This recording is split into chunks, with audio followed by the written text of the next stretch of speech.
కృష్ణా నీటి వాటాల్లో ఎన్నో ఏళ్ల నుంచి తమకు అన్యాయం జరుగుతోందని బ్రిజేష్ కుమార్ ట్రిబ్యునల్కు వివరించింది తెలంగాణ.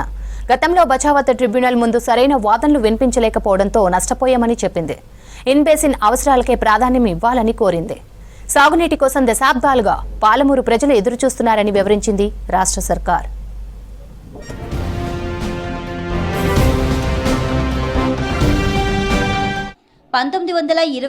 అగ్రిమెంట్ నుంచి నీళ్ల వాటాల విషయంలో తమకు అన్యాయం జరుగుతూనే ఉన్నదని కృష్ణా ట్రిబ్యునల్ ముందు వాదించింది తెలంగాణ. ఆనాడు బచావత్ ట్రిబ్యునల్ ముందు సరైన వాదనలు వినిపించలేకపోవడంతో నష్టపోయామని తెలిపింది.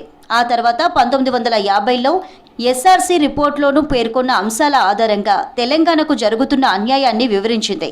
తెలంగాణ స్వతంత్ర రాష్ట్రంగా ఉండకూడదంటూ నాడు ఏపీ వాదించిందని తెలిపింది. బ్రిజేష్ కుమార్ ట్రిబ్యునల్ ముందు రెండో రోజు తెలంగాణ తన వాదనలు వినిపించింది.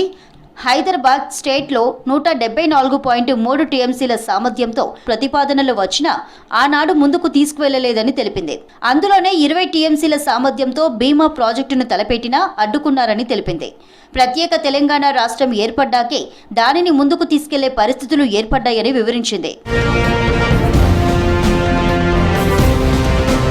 ఎక్కడైనా ముందు ఇన్ బేసిన్ అవసరాలకే నీటి కేటాయింపులకు ప్రాధాన్యం ఇవ్వాలని తెలంగాణ మరోసారి గట్టిగా వాదనలు వినిపించింది. జాతీయ స్థాయిలో అంశాలను పరిగణలోకి తీసుకుంటూనే నదీ పరివాహక ప్రాంతంలోనే నీటి కేటాయింపులు చేపట్టాలని వివరించింది. అయితే రాష్ట్రంలో అనుమతులు లేకుండా ప్రాజెక్టులు ఎలా చేపడుతున్నారంటూ ట్రిబ్యునల్ ప్రశ్నించింది. ఉమ్మడి ఏపీలోనే ఇప్పుడు చేపడుతున్న ప్రాజెక్టులను చేపట్టారని సమాధానమిచ్చింది తెలంగాణ.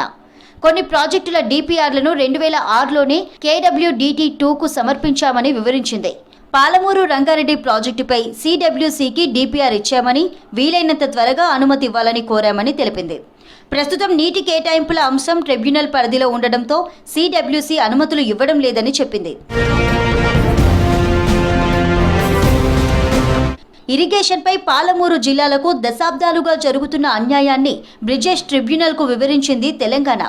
గతంలో KWDT1కు 150 టీఎంసీల సామర్థ్యంతో తలపెట్టిన SLBC ప్రాజెక్టు రిపోర్ట్ను సబ్మిట్ చేసినా ఆ ప్రాజెక్టు ఎలా ముందుకు కదల్లేదో ట్రిబ్యునల్కు తెలిపింది.